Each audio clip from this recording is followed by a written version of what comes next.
안녕하세요. 바이오 인사이트입니다. 오늘은 심장 초음파에 대해서 다뤄보도록 하겠습니다. 첫 번째로 심장 초음파의 개요, 주요 장비에 대해서 설명드리고, 두 번째로 심장 초음파의 원리, 크게 2D 심초음파, 도플러 심초음파에 대해서 설명드리도록 하겠습니다. 마지막으로는 심장 초음파에 대한 총정리를 하며 마치도록 하겠습니다. 주요 장비들의 대표적인 원리는 2D와 도플러입니다. 주요 기기로는 GE 비비드, 필립스 EPIQ, 시멘스 SC2000이 있는데요.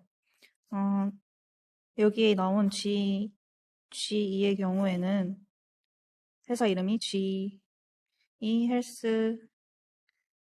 헬스케어인데 여담으로 이 회사에 대한 기기들을 블로그와 인스타에 게시해놨고 추후에 유튜브에도 올릴 예정이니 많은 시청 부탁드립니다.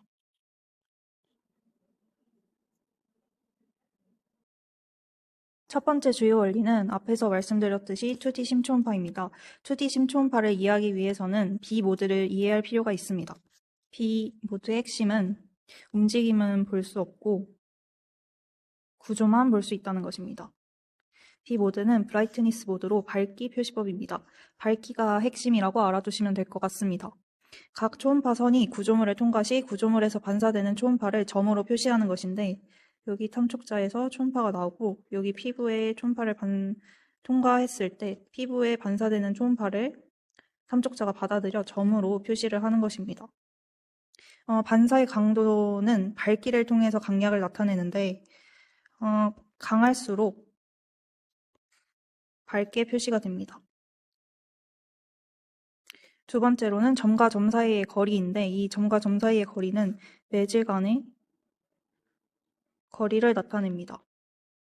여기 그래프는 반사파의 강도를 나타낸 것인데 여기 보시면 A가 가장 반사파가 높고 B가 가장 낮고 C가 중간의 형태를 띠는 것을 볼 수 있습니다. 이거를 B모드 형태로 나타내면 여기 위에서 봤을 때 반사파가 강할수록 밝게 표시된다고 했으니까 여기 가장 높은 거는 가장 밝겠죠. 그래서 가장 밝은 색깔로 칠해줄게요. 그 다음에는 가장 낮은 거니까 가장 진해야 되겠죠? 그러면 가장 진한 색으로 칠해주고 중간 단계의 경우는 이 사이에 중간 색깔로 칠해주겠습니다. 다시 2D 심초음파로 돌아와서 이 2D 심초음파란 그럼 뭐냐? 기 모드 방식을 이용해서 심장의 단면을 2차원으로 영상화한 것입니다. 다시 원리에 대해서 짚어드리면 초음파를 심장에서 보내고 반사 신호를 받아 2D 영상으로 변환시킨 것이고 쉽게 비유해서 손전등 빛이 물체에 부딪혀 돌아오는 빛을 보고 강한 구조를 보는 것입니다. 저희는 심장을 보는 것이니 심장의 구조를 본다고 생각하면 될 것 같습니다. 여기서 그림에서 보면 알 수 있다시피 이 탐촉자에서 초음파를 내보내면 여기 구조에 맞게 반사되어서 돌아온 정보를 가지고 이 그림과 같이 점으로 나타내 주는 겁니다. 이 영상의 정보를 통해서는 심방, 심실, 판막 움직임, 심장벽 두께 및 수축 능력, 판막 열림 닫힘 상태를 알 수 있고요. 이 원리의 특징으로는 실시간 관찰이 가능하다, 비침습적 조형제가 불필요하다, 기본적이고 가장 흔히 사용할 수 있는 방식이다라는 걸 알 수 있습니다.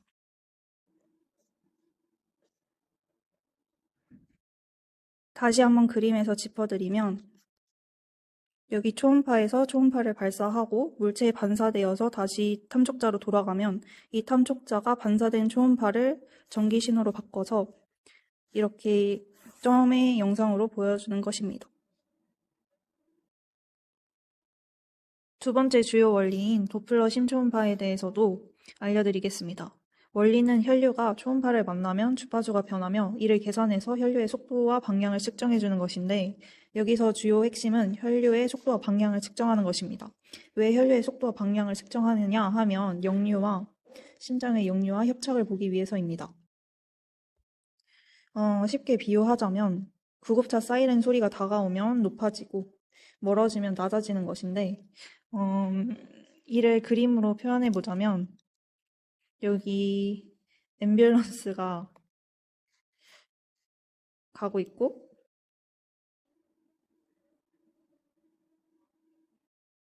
여기 앞에 한 명의 사람이 있고 여기 뒤에 또 한 명의 사람이 있습니다. 여기 앰뷸런스가 가는 방향이 이쪽이라고 했을 때 이 사람은 점점 더 가까워져 오는 것이고 이 사람의 입장에서는 점점 더 멀어지는 입장입니다. 따라서 가까워올 때는 주파수가 실제 주파수보다 높습니다. 이 사람의 경우 실제 주파수보다 멀어지니까 더 낮아집니다. 그러면 이거를 파형으로 한 번 더 그려보도록 하겠습니다.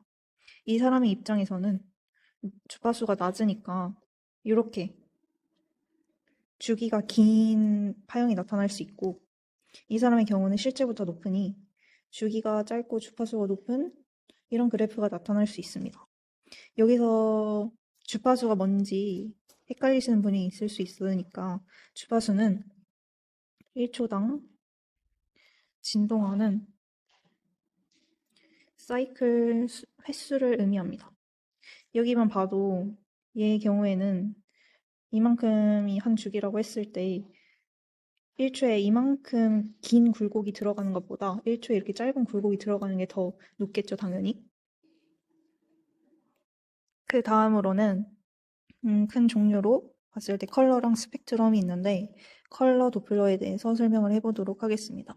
컬러 도플러는 색 도플러라고도 하고요.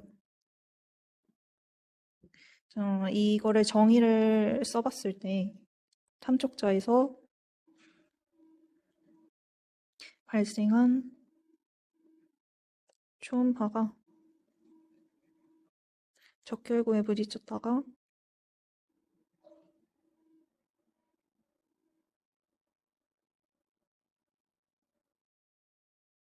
다시 반사되어 탐촉자로 돌아올 때 이 문장이 핵심입니다. 여기는 다 지워주고 자, 그러면 이거를 좀 더 쉽게 그림으로 나타내 보겠습니다. 이게 탐촉자고 여기 주파수가 나오고 있습니다. 이거 두 개가 각각의 혈관이고 여기에 적혈구들이 있습니다. 이쪽 혈관은 적혈구가 이쪽 방향으로 가고 이쪽 적혈구는 이쪽 방향으로 가고 있습니다. 얘의 경우 탐촉자에 가까워지는 혈류 방향이죠. 얘의 경우는 탐촉자에서 멀어지는 방향입니다.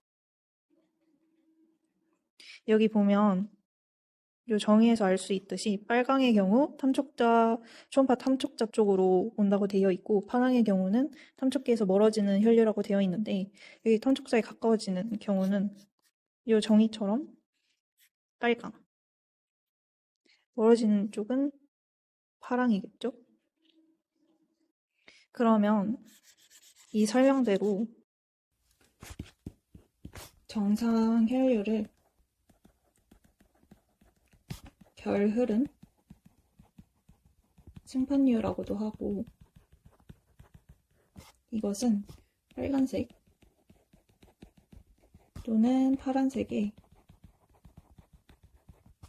단일색으로 나타납니다. 그럼 비정상 혈류는 어떤 색으로 나타나냐? 비정상 혈류는 소용돌이 흐름, 와류라고도 합니다. 이것은 빨간색, 파란색, 노란색의 혼합색으로 나타납니다.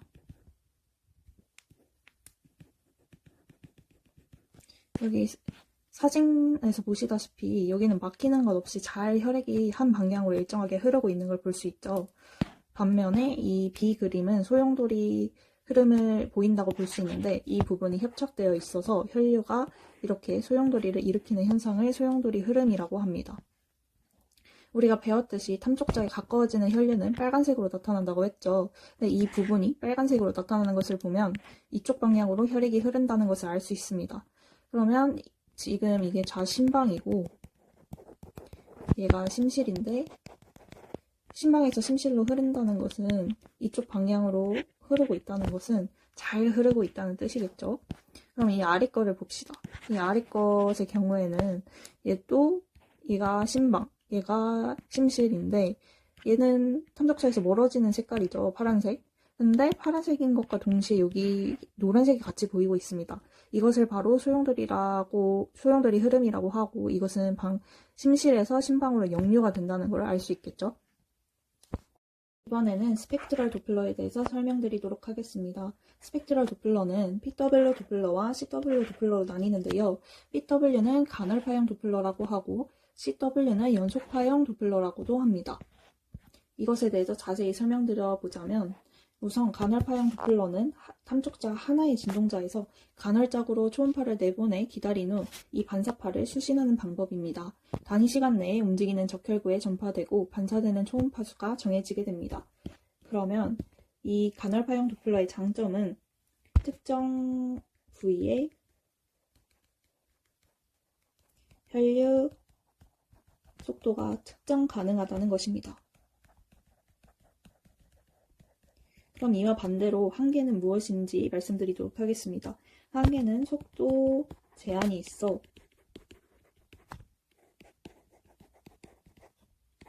빠른 혈류 속도는 측정 불가하다는 것입니다. 그럼 연속파형 도플러는 뭐냐? 연속파형 도플러는 탐족자가 두 개의 진동자를 가지고 있어 한 개의 진동자는 계속 초음파를 송신하고 또 다른 진동자는 계속해서 초음파의 반사파를 수신하는 특징을 가지고 있습니다. 그러면 연속파형 도플러의 장점은 빠른 혈류 속도가 측정 가능하다는 것입니다.